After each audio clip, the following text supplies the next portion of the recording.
Hello students, myself Vishi Chadwani. I am a chartered accountant and assistant professor in government college. इन दिनों में हमारा school lecturer series चल रहा है। हम लगातार कॉमर्स के सैम्पल पेपर सॉल्व कर रहे हैं। ये हमारा 15वां सैम्पल पेपर है जिसका पहला क्वेश्चन पूछता है whose signature is on the 1 rupee note. मुद्रा और बैंकिंग से क्वेश्चन है कि 1 रुपये का नोट जो होता है उस पर किसके हस्ताक्षर होते हैं, RBI गवर्नर के, प्राइम मिनिस्टर के, फाइनेंस सेक्रेटरी के या फाइनेंस मिनिस्टर के। तो सर आप लोग जानते हैं कि वैसे जो नोट इशू करने का पावर है वो RBI का है और RBI जो नोट इशू करता है उस पर जो अपने गवर्नर साहब हैं, RBI गवर्नर, वो साइन किया करते हैं। लेकिन 1 रुपये का नोट, इसका एक्सेप्शन है। 1 रुपये का नोट वित्त मंत्रालय जारी करता है।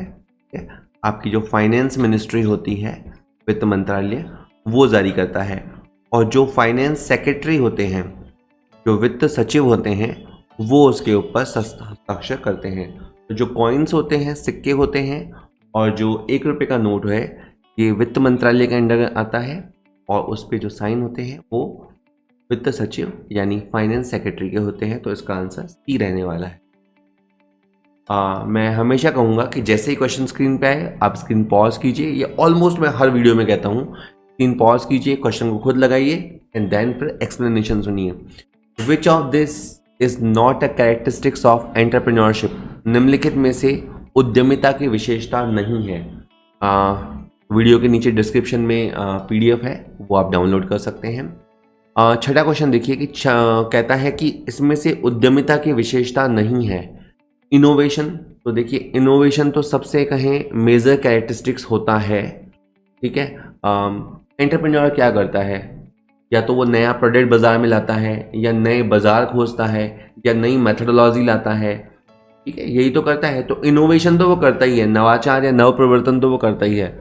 ऑर्गेनाइजिंग स्किल एंटरप्रेन्योर में होनी चाहिए, बिल्कुल होनी चाहिए। जो उद्यमी है उसमें संगठन क्षमता होनी चाहिए, तभी तो वो अपने लिए टीम खड़ी करेगा, क्योंकि अकेला तो वो सारा करेगा नहीं। उसके बाद आइडिया हो सकता है, पैसा हो सकता है, पर टीम तो उसे चाहिए। तो ऑब्वियस सी बात है, उसको ऑर्गेनाइज करने की स्किल भी चाहिए। इंडिफरेंट अप्रोच को होल्ड पे रखते हैं। रिस्क टेकिंग, देखिए सर जो एंटरप्रेन्योरशिप होती है वो बिल्कुल रिस्क का सौदा होता है। देखिए जो बिजनेस होते हैं, बिजनेस वैसे ही अनिश्चितता में होता है, अनसर्टेनिटी में होता है, वैसे ही वहाँ रिस्क होता है। और एंटरप्रेन्योर तो और नई लाइन में जाता है, जिस लाइन में कोई नहीं गया वहाँ वो जाता है, वो स्टार्टअप शुरू करता है, तो वो तो और ज़्यादा जोखिमपूर्ण है। कुछ ट्रेडिशनल बिजनेस तो ऐसे हो सकते हैं जो लेस रिस्की हो सकते हैं कि भाई वहाँ आपका एक एक्स अमाउंट तो आप कमा लोगे, लेकिन एंटरप्रेन्योर तो ऐसी लाइन में एंटर होता है, ऐसे प्रोडक्ट के साथ एंटर होता है जहाँ उसका रिस्क और ज़्यादा होता है। तो रिस्क टेकिंग कैपेबिलिटी या एबिलिटी भी उसके अंदर होनी ही चाहिए। इनडिफरेंट अप्रोच उसकी नहीं हो सकती, ठीक है। उदासीन विचारधारा से वो नहीं चल सकता। तो बाकी जो 3 विशेषताएं हैं वो एंटरप्रेन्योरशिप की डेफिनेटली विशेषताएं हैं। इनडिफरेंट अप्रोच उसकी कैरेक्टरिस्टिक्स में नहीं फिट बैठता। चलिए नेक्स्ट देखते हैं।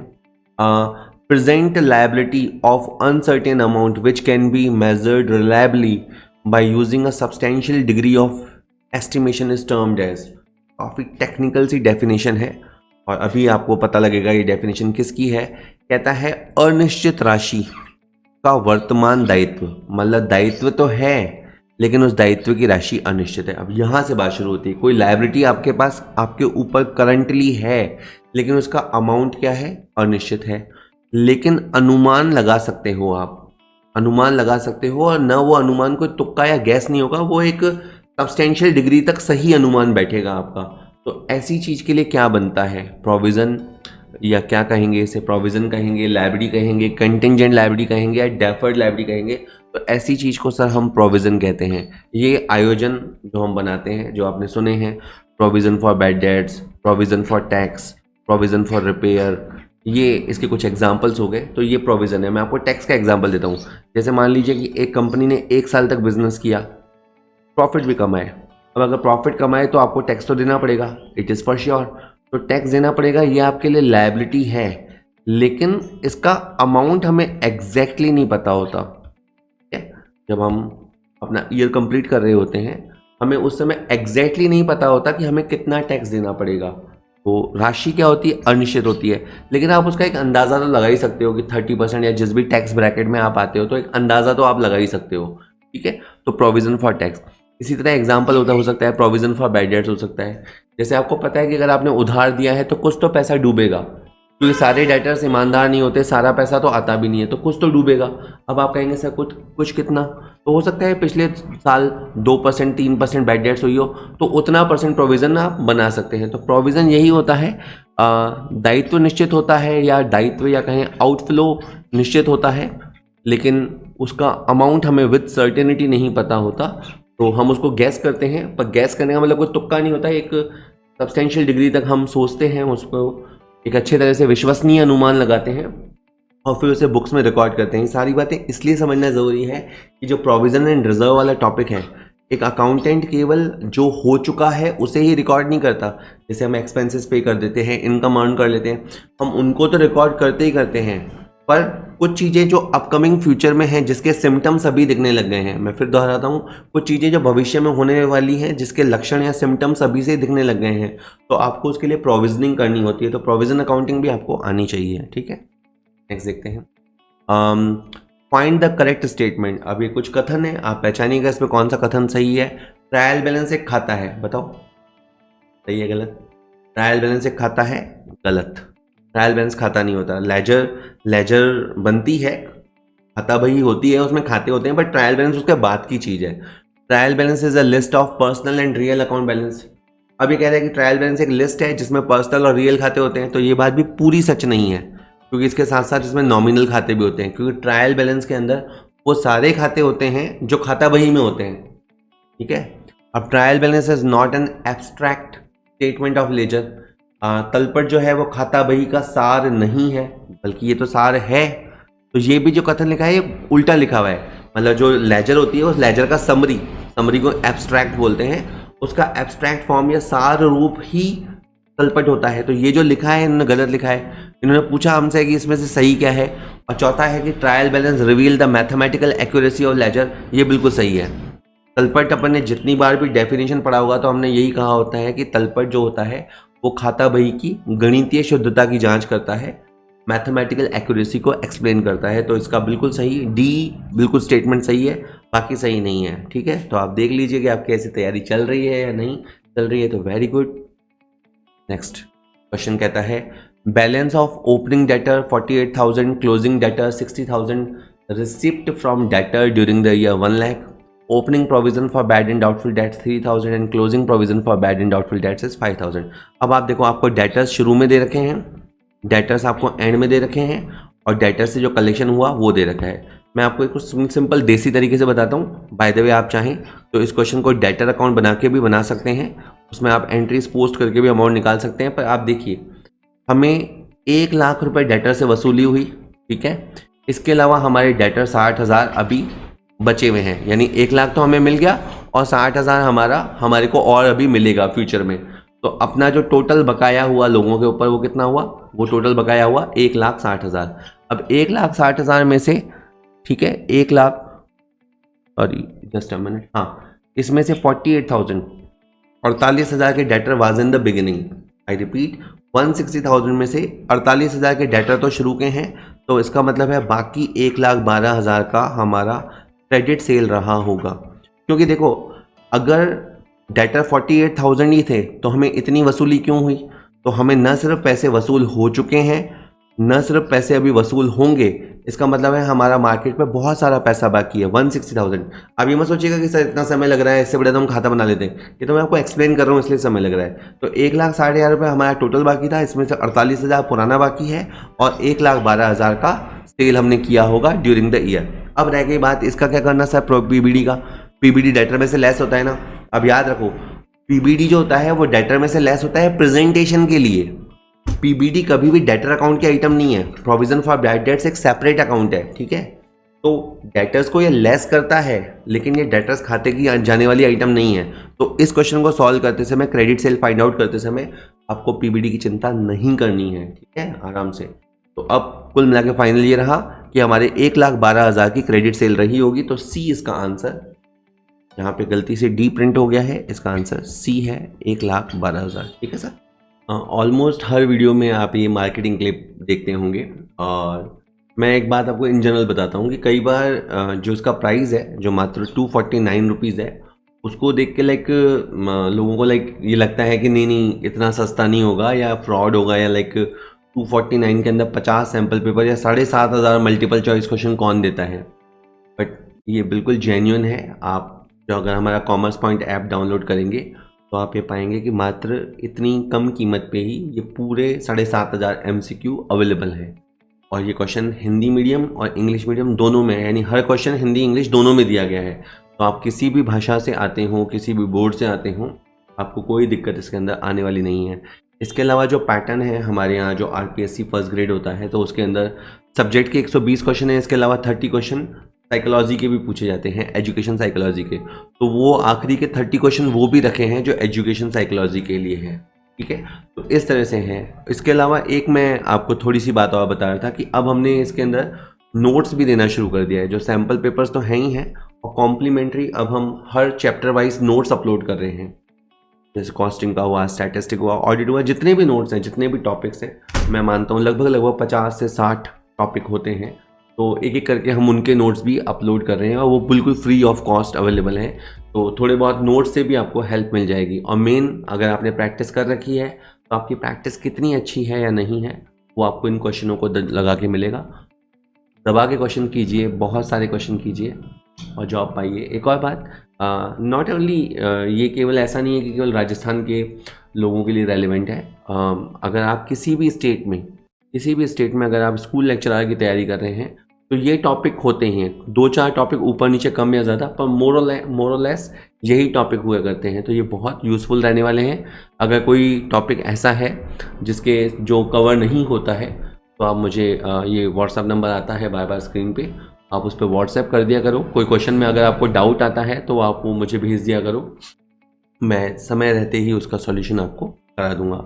और बाकी ये क्वेश्चंस, एक और जनरल क्वेरी रहती है कि सर इसका PDF मिल जाएगा क्या? तो सर PDF नहीं मिलेगा, आपको ऐप के अंदर ही ये क्वेश्चंस देखने होंगे, वहीं पे आपको क्वेश्चन लगाने होंगे, और जितनी बार आप क्वेश्चंस करना चाहें आप कर सकते हैं। ठीक है, लेकिन PDF के तरह सॉफ्ट कॉपी अवेलेबल नहीं हो। 34th क्वेश्चन कहेगा आपको या पूछेगा, C was admitted in a firm with 1/4 share of the profits of the firm. C contributed 30,000 as his capital. A and B are existing partner with profit sharing ratio of 3:2. Find the required capital of A and B if capital should be in profit sharing ratio taking C's capital as base capital. आपने question मेरे साथ साथ पढ़ा होगा।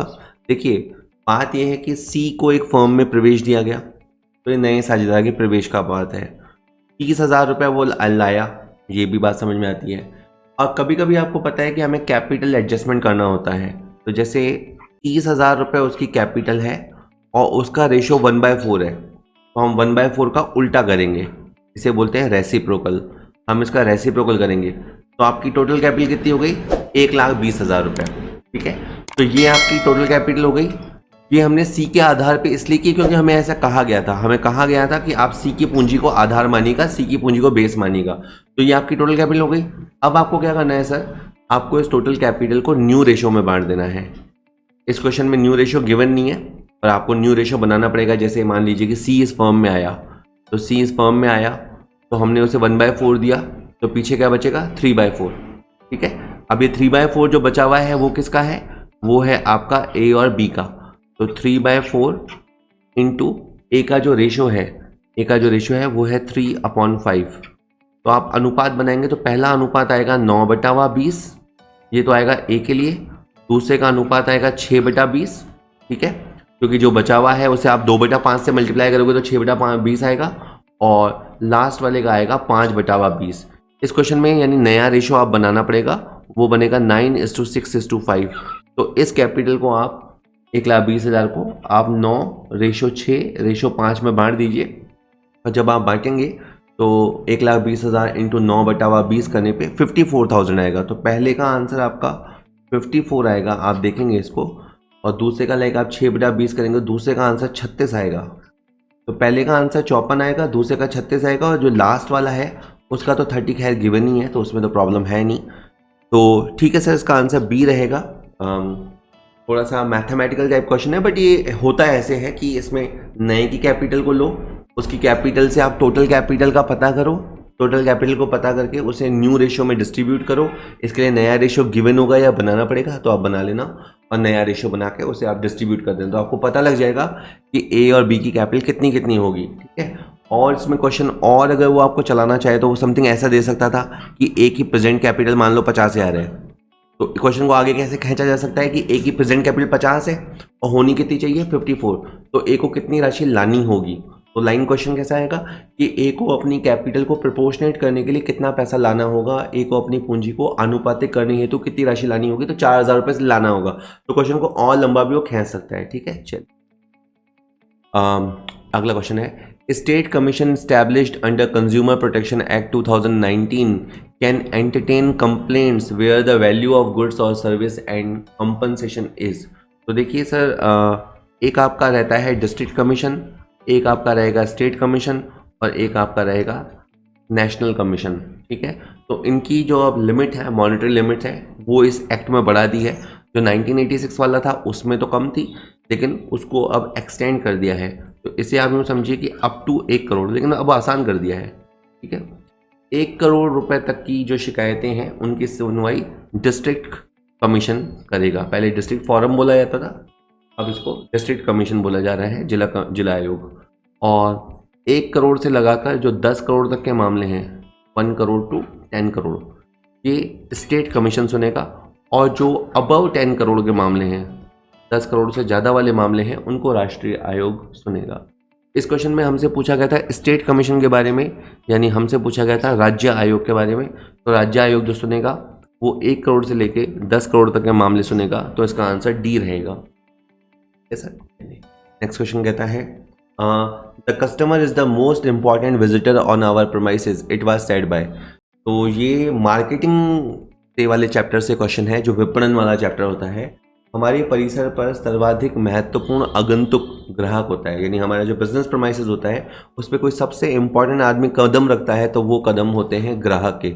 ये किसने कहा था? फिलिप कॉटलर ने, बहुत बड़े मार्केटिंग गुरु हैं, उन्होंने कहा था। निकोलस कैंडिफ एंड स्टिल ने कहा था, पंडित जवाहरलाल नेहरू ने कहा था, या महात्मा गांधी ने कहा था? तो ये कथन महात्मा गांधी ने कहा था जब वो साउथ अफ्रीका में स्पीच दे रहे थे, उस दौरान उन्होंने ये बात कही थी। मैं इसका आपको और डिटेल बताता हूँ। ठीक है सर, ये देखिए जरा उन्होंने क्या कहा था, उसका ये कोट है, customer is the most important visitor on our premises, he is not dependent on us, we are dependent on him. Obvious ही बात है, आपको उसको समझ में आ रहा है क्या है कि ऐसा नहीं कि ग्राहक हमारे ऊपर निर्भर है, बल्कि हम ग्राहक के ऊपर निर्भर हैं। He is not an interruption in our work, he is the purpose of it. जब वो आता है तो ऐसा नहीं कि हमको डिस्टर्ब कर दिया, हम बैठे ही उसके लिए हैं। He is not an outsider in our business, he is the part of it. आता है तो ऐसा लगेगा वो आउटसाइडर आ गया, लेकिन वही तो बिजनेस का पार्ट है। ग्राहक नहीं होगा तो ग्राहक के बिना तो क्या ही व्यवसाय होगा। We are not doing him a favour by serving him, he is doing us a favour by giving us an opportunity to do so. मतलब हम जब उसे माल बेचते हैं तो ऐसा नहीं है कि हम उसे सर्विस दे रहे हैं, नहीं ऐसा नहीं है, बल्कि वो हमें सर्विस करने का मौका दे रहा है। तो ये बहुत एक अच्छी बात है। तो ये सारी कहानी महात्मा गांधी ने कही थी, सारी बातें महात्मा गांधी ने कही थी, और उनका ये मानना था कि जो कस्टमर होता है वो मोस्ट इम्पॉर्टेंट विजिटर होता है हमारे प्रीमाइसेस का। ठीक है, तो ये ऑब्वियस ही बात है, महात्मा गांधी का पूरा जीवन नेशन सेवा पे रहा, लेकिन यहाँ सेवा से मेन है, और इसे आप विपणन से जोड़िए तो हम सेवा के द्वारा मार्केटिंग को अच्छा कर सकते हैं। ये समथिंग फिलॉसफी है। ठीक है सर, चलिए नेक्स्ट क्वेश्चन लिखते हैं। Scope of auditor is decided by, मतलब जब अंकेशक अपॉइंट होता है, ठीक है, हमें पता है कि एक ऑडिटर होता है और एक जो उसे अपॉइंट करता है। तो जब ऑडिटर अपॉइंट हो जाता है तो वो क्या करेगा और क्या नहीं करेगा, इसको बोलते हैं कार्यक्षेत्र। ठीक है, वो क्या तो करेगा और क्या नहीं करेगा, इसे हम कहेंगे स्कोप। अब स्कोप कौन डिसाइड करेगा? A option, law in statutory audit, employer in private audit, law in statutory audit and employer in private audit, और लास्ट है नन ऑफ दीज। तो इसका सी ऑप्शन बिल्कुल सही है कि अगर वैधानिक अंकेक्षण है, अगर स्टैट्यूटरी ऑडिट हो रही है, वैधानिक अंकेक्षण हो रहा है, मतलब जो विधान के द्वारा कराया जाना कंपलसरी है, तो वहाँ पे जो लॉ कहता है वो सब होगा। दैट इज उस जैसे लॉ में डिसाइडेड है कि आप ऑडिटर ये कार्य करेगा, तो वो तो उसको करना ही है।